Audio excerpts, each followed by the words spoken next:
big chunk of it. And this is what she writes. On one occasion, when I was praying before the Blessed Sacrament on the Feast of Corpus Christi, a person suddenly appeared before me, all enveloped in flames. The pitiable condition in which I beheld him caused me to shed an abundance of tears. He told me that he was that Benedictine monk to whom I once went to confession, and who had ordered me to receive Holy Communion. Now, in the old days, Holy Communion was not received daily as we experience today.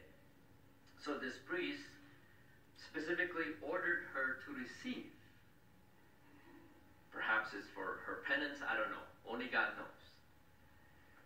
But she said, as a reward for this, God had allowed him to have recourse to me that he might obtain some alleviation in his sufferings. He asked me to apply to his soul all that I should do and suffer for 3 months. For 3 months. Not just for one day, not just 1 week, but for 3 months, which St. Margaret Mary promised with the consent of her superiors. And then he went on to say why he's in purgatory, what the reasons are, what the cause of his suffering. She writes 3 things why he's there. She writes, I quote, that the cause of his suffering was his preferring his own interests to the glory of God through too great attachment to his own reputation. Secondly, a want of charity towards his brethren.